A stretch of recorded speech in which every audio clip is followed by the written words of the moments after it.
Curl. Limited, Cam Sims, Logan Thomas, Cole Turner. Full, John Bates, Fedarian Mathis, and Trey Turner. Game status, Cam Curl will be out. Logan Thomas and Cole Turner will be questionable. Everyone else will not be listed. Cole hamstring. Cole Turner hamstring. With Cam being out, generally, how do you, not replace, but how do you compensate for losing a player like that with all its versatility? Well, I think obviously it's going to be by committee. I mean, we have a few guys that we have a lot of confidence in, guys that had a good couple of weeks in terms of preparation, just in case he wasn't ready. And so we'll just plug those guys in. And just in facing the Jaguars overall, I mean, new coaching staff, a lot of new players, new play callers. How do you prepare for a team given those circumstances? You have to look at a lot of different things. You got to look at what they've done in the past, what their associations with particular teams. So, it's a lot of work. It really is, especially on the defensive side. I think, watching what Jack and the staff have done, I think is solid. Sitting in on the meetings, listening to what they're talking about and what we're planning for. I like to feel that we have a pretty decent handle. And then there's always the unexpected, though. And I'd like to say with Doug, I kind of think there's going to be a little something unexpected. What's your level of optimism that Cam Curl can only miss one game with this injury? I'm pretty optimistic, but again, I'm not the doctor. We'll have to wait and see. But feel pretty good about how he's recovering, how he's healing up. I know he went and saw the doctor. I know things went pretty well, so we'll see what happens. And what have you made of the progress that Percy Butler has made, whether it be safety or in the slot? What have you made of him so far? I think it's been really good. Just, when you ask a guy to play one specific position, that's pretty cool. But now all of a sudden you've got him splitting his time between being safety and being the Buffalo, which is really the nickel.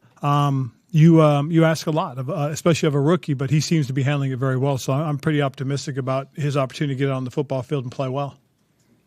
How do you feel about the DNs opposite of Montez, and what do you think their rotation will look like this Sunday? Well, I feel pretty good about them. They're guys that have played for us in the past and have done a pretty good job. So, the big thing, again, is just understanding the situation, circumstances, as far as what's going on, where the ball is, who you're rushing with. I think that's probably the biggest thing that these young guys will have to understand. And then with Montez himself, there's going to be a lot of pressure on him without Chase. What does a big year look like for him, and is there a level to his game that maybe he can access that he hasn't yet? Well, I think the biggest thing for him, he has a lot of talent, a lot of ability, and I really do think he can do a lot of good things. But just the biggest thing is just be who he is, play his game. You can't get caught up in you have to, you got to, you must. What you got to get caught up in is, okay, got to do my job, got to do things that I'm supposed to do first and foremost. And I believe he does that, it'll come to him because he's got a tremendous skill set. With right guard, we didn't really see that competition in camp because Trey Turner missed so much of it. So now that Turner's back, you have Schweitzer there. How have you kind of seen that play out, and have you kind of evaluated both? Well, I think it's a good group is what I really do. I mean, and not just the guard position. I think we've got a good group of offensive linemen. We try to keep a specific number with the idea that, if anything happened, any of those guys could get plugged in and play well. I think it's a group of guys that are very good at their position as far as the guard position is concerned. And, as we go through it and as things evolve, we're going to play the best combination of guys. And Sam asked about Percy. I'll ask about Derek Forrest. Just kind of what have you seen from him? And what you've seen from Defoe is you see him playing very fast. He's very physical. He's probably, after Cam, he's probably one of our more physical guys. He's a downhill player. He's very active. He plays with his eyes pretty well. He sees a lot. I like his ability to run. He's got good quickness. He's quick in a small area, can find areas. So, and he can turn and run. So I think, using his skill set, using Percy's, using Reeves' skill set, we have a combination of guys who can go in and play. And I was going to ask you about Defoe too. So where's he made the biggest stride from even the end of last year? I just think overall knowledge, more so than anything else, because then you see a guy play with confidence, and a guy playing with confidence is going to play fast. And that's the thing that you like is that, right now he is playing fast. And then with the D-line, and you talk about Montez getting caught up and just doing your job, how often as a coach do you have to remind a defensive lineman to do that? Is this an unusual, because we've talked about this a lot, is it unusual or is that a common thing the way you have to do it? I think it's a common thing with those guys because, they're at the point of attack and they want to make something happen and they can impact the game immediately. especially your interior linemen, just because of the fact that they're closest to the quarterback. But again, you still have to be disciplined. You still have to understand what your basic responsibility is first and foremost, and then go from there. And with Montez, it is really to me about doing your job and doing it to the best of your ability. With his skill set, it's going to be some good things for us. And just to stay on the defensive line, you guys obviously signed an FA during the offseason. You do have these younger guys. But when for you, as you're going into the season, kind of realize, hey, Chase is actually going to be out for some time, and we have to figure out whether it's free agency or the draft or whatever to compensate without him? From the beginning. I mean, we understood, what the potential is for him being back and when we expect him to be back. So what we had to do is, we were trying to work and train these guys that we knew were going to play, until Chase is ready to roll. And that's a big part of, I thought, what we did during the OTA's minicamp and training camp. And we got a group of guys that are sharp, solid guys with solid skill sets that we think can do the job. By committee. And again, to me, the biggest thing more than anything else is playing within your abilities, play within the structure of the defense, and understand, as I said, gap control, rush lanes are important, making your specific move at the level. I mean, all these things, if we do well and do right, I think we can do some good things.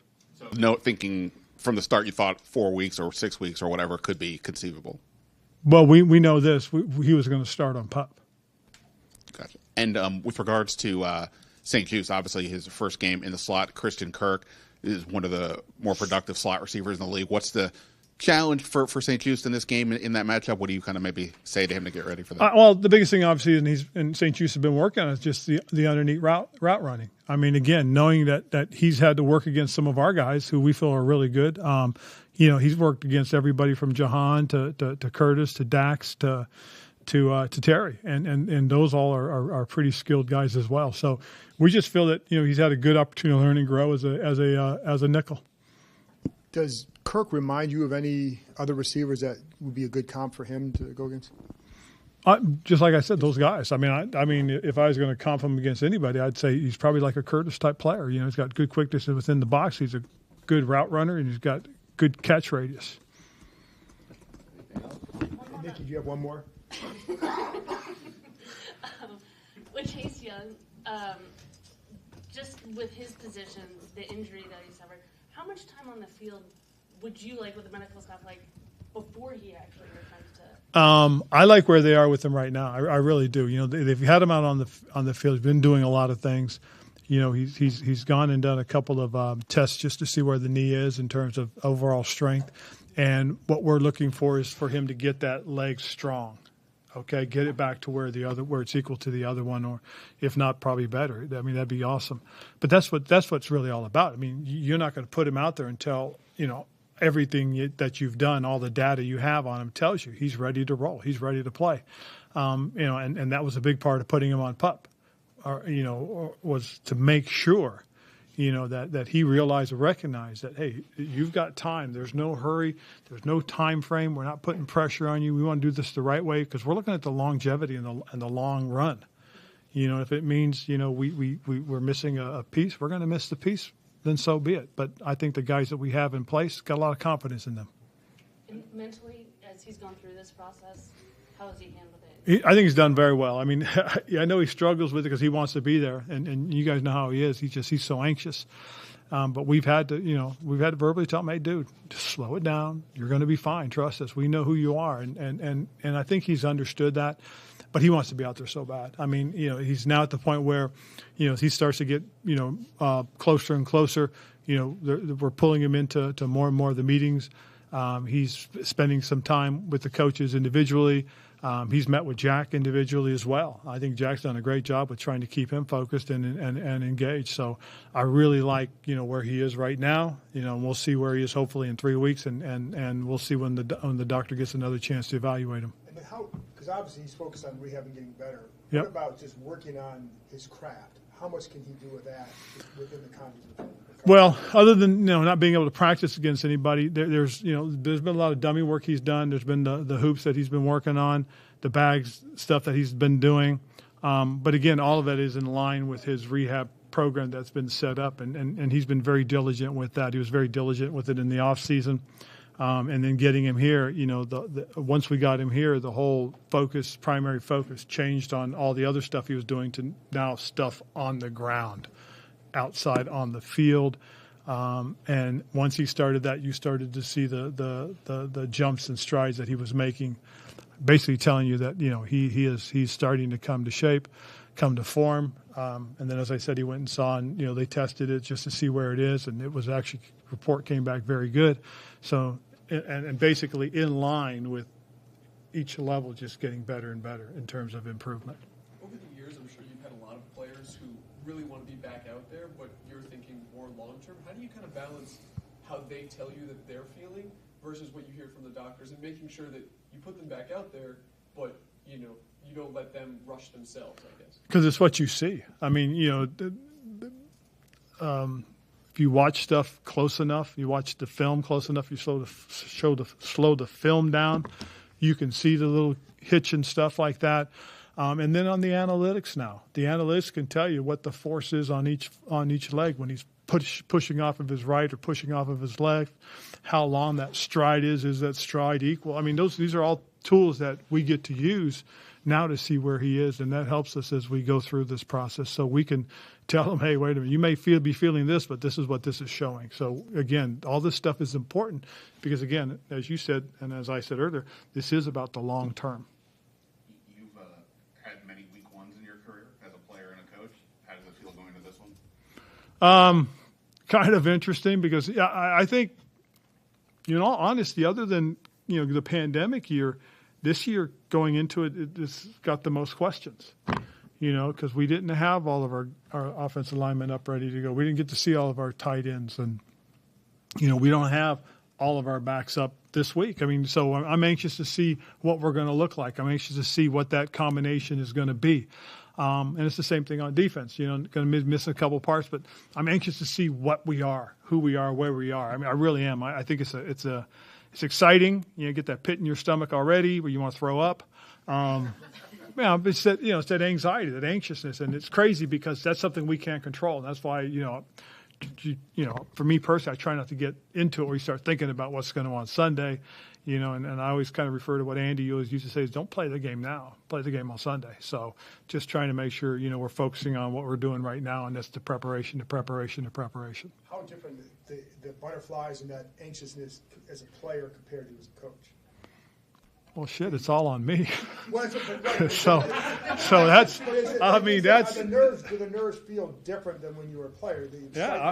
Most certainly. I mean, it's like, you know, way back in, you know, coaching in a Super Bowl as opposed to playing in a Super Bowl. Again, it's you know, there's a lot on a specific individual as opposed to being a member of the team, you know, one of the players. That's what's different. I mean, you know, there's so many variables that I look at now as opposed to when I was just a player. And, you know, as a player, I was happy because I was in my own little world. You know, I don't worry about linebacker. That's my spot right there. Just worry about this part of the world. Right. And now I'm looking at it from a macro sense where I'm just seeing everything. And what I was talking more about the anxiety leading into a game. That's what I'm comparing it to. I'll compare it to that whole thing, John. You get it for every game. You still get those nerves and butterflies for every game. I do. Do you enjoy those? No. I will say this. I used to get more nervous watching my daughter pitch softball than I did coaching. Thank you, guys. Thanks. Anyone who wants to come to locker room can come with me. If not,